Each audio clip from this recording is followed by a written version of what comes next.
Next theorem है every finite dimensional vector space is an inner product space, कि कोई भी फाइनाइट डायमेंशनल वेक्टर स्पेस जो होगा वो कैसा होगा, इनर प्रोडक्ट स्पेस होगा। इनर प्रोडक्ट स्पेस प्रूफ करने के लिए हम दिखाते थे कि कोई फंक्शन जिसे हमने डिफाइन किया है वे 4 प्रॉपर्टीज़ को सेटिस्फाई करेगा तो हम उसे इनर प्रोडक्ट स्पेस बोल देते हैं। ठीक है, तो देखो यहाँ पर let V F be a finite dimensional vector space. अगर वी वेक्टर स्पेस अगर फाइनाइट डायमेंशनल है तो इट मीन्स उसके बेसिस के अंदर नंबर ऑफ एलिमेंट फाइनाइट होंगे। ठीक है, तो हमने मान लिया कि V कोई भी फाइनाइट डायमेंशनल वेक्टर स्पेस है ओवर द फील्ड F। ठीक है, जिसकी डायमेंशन कितनी है, n है, तो इट मीन्स उसके बेसिस में n नंबर ऑफ एलिमेंट जाएंगे। तो लेट कर लिया S U1 U2 UN क्या है, बेसिस है V का। इसके बाद अगर बेसिस है V का तो V का हर एलिमेंट S के लीनियर कॉम्बिनेशन में लिखा जाएगा।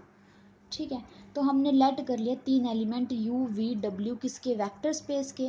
तो अगर ये वेक्टर स्पेस के एलिमेंट हैं तो इन एलिमेंट्स को हम S सेट के लीनियर कॉम्बिनेशन में, S सेट के एलिमेंट्स के लीनियर कॉम्बिनेशन में लिख सकते हैं। तो यहाँ पर U को, V को और W को हमने S के एलिमेंट्स के लीनियर कॉम्बिनेशन में लिख दिया। ठीक है, जहाँ से जो स्केलर्स होंगे वो सारे के सारे फील्ड के एलिमेंट होंगे। अब डिफाइन किया U की इनर प्रोडक्ट V के साथ।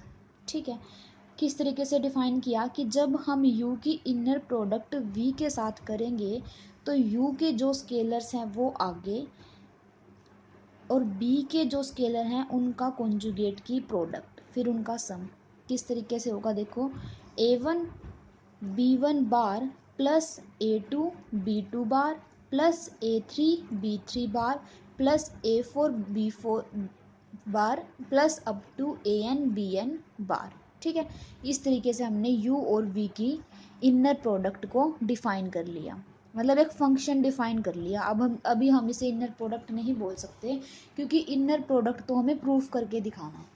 ठीक है, अब इसको इनर प्रोडक्ट प्रूफ करने के लिए क्या करेंगे कि दिखा देंगे ये फंक्शन इनर प्रोडक्ट स्पेस वाली चारों की चारों प्रॉपर्टीज को सेटिस्फाई कर जाएगा।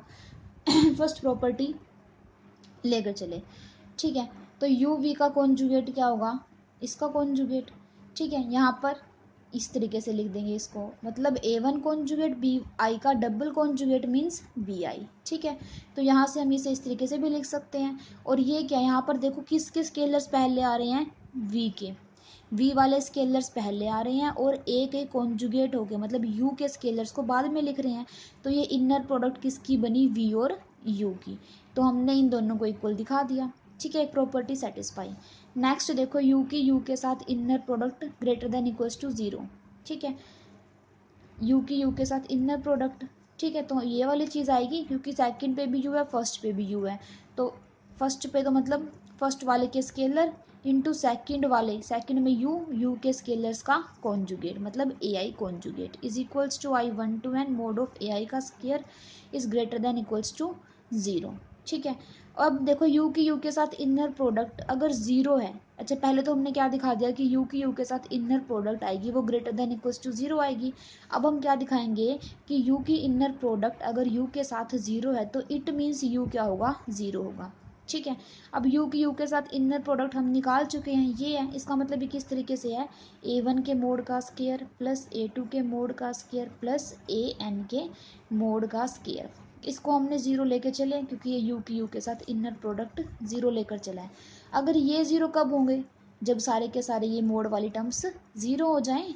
ठीक है ना, तो इट मीन्स AI सारे के सारे 0 फॉर ऑल आई, मतलब A1 भी 0 A2 भी 0 AN भी 0। अगर A1 A2 AN सारे के सारे 0 हो गए तो इट मीन्स U क्या हो जाएगा, 0 हो जाएगा। तो यहाँ से U हमारे पास 0 आ गया। U 0 आ गया कब, जब U की U के साथ इनर प्रोडक्ट को 0 लेकर चले थे। सेम जब U 0 लेकर चलेंगे और उल्टे स्टेप करेंगे तो हमारे पास U की U के साथ इनर प्रोडक्ट 0 आ जाएगी। तभी हमने यहाँ पर इफ़ एंड ओनली इफ़ लिखा है कि जैसे हम ये स्टेप फॉलो करते हुए आए थे सेम ये स्टेप उल्टे फॉलो करेंगे तो हमारे पास ये चीज़ आ जाएगी। ठीक है, अब हमारे पास 3 प्रॉपर्टी सेटिस्फाई होगी। फोर्थ प्रॉपर्टी क्या होगी कि ए यू प्लस बी वी की इनर प्रोडक्ट डब्ल्यू के साथ इस तरीके से खुल जानी चाहिए। ठीक है, तो ये लेकर चलें ए यू प्लस बी वी। अब इनके स्केलर्स ये हमने लिख दिया, A U plus B we की जस्ट वैल्यू पुट कर दी हमने। ठीक है, यहाँ से हम निकाल सकते हैं ना, u की वैल्यू पता है, v की पता है, w की पता है।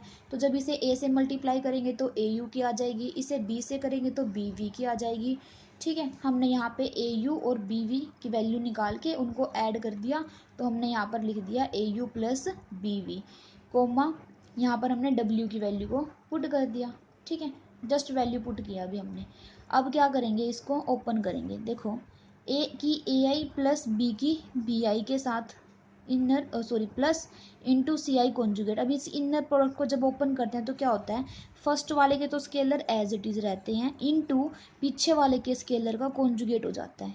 ठीक है ना, हमने इनर प्रोडक्ट को इसी तरीके से डिफाइन किया था कि पहले वाले के तो स्केलर्स एज इट इज़ और पीछे वाले एलिमेंट के जो स्केलर्स होंगे उसका कॉन्जुगेट। तो हमारे पास ये वाली चीज़ आ जाएगी, आई ही रन हो रहा है तो आई 1 to n। ठीक है, अब इसको हम इस तरीके से लिख सकते हैं, समीशन के फॉर्म में अलग अलग करके लिख दिया हमने इसे। अब यहाँ से हम ए को बाहर निकाल सकते हैं, summation I 1 to n A I C I bar, plus यहाँ से हम बी को बाहर निकाल सकते हैं, summation I 1 to n B I C I bar. ठीक है, अब ए को तो बाहर ही रखा, ये वाली टर्म किसकी आएगी, देखो ये तो ए आई मीन्स यू के स्केलर हैं, और सी आई बार इट मीन्स ये है डब्ल्यू के स्केलर्स का कॉन्जुगेट। तो ये u और w की इनर प्रोडक्ट हो गई, प्लस b बाहर, और ये देखो ये जो बी आई है ये किसके स्केलर्स थे, ये v के स्केलर्स थे, तो पहले v आएगा और बाद में जो सी आई कॉन्जुगेट है मतलब w के स्केलर्स का कॉन्जुगेट, तो ये हमारे पास क्या हो जाएगा w। और यही चीज़ हमें प्रूव करनी थी, हम लेफ्ट हैंड साइड लेकर चले थे और हमने राइट हैंड साइड के इक्वल दिखा दिया। इट मीन्स जो हमने ये इनर प्रोडक्ट डिफाइन की थी, ये फंक्शन डिफाइन किया था, ये इनर प्रोडक्ट स्पेस की चारों प्रॉपर्टीज को सेटिस्फाई कर रहा है। इसका मतलब ये क्या हो गया, इनर प्रोडक्ट स्पेस बन जाएगा। ठीक है, तो हम क्या लेकर चले थे, फाइनाइट डायमेंशनल वेक्टर स्पेस लेकर चले थे, और वो क्या बन गया, दिखा दिया हमने, इनर प्रोडक्ट स्पेस। ठीक है, तो every finite dimensional vector space is an inner product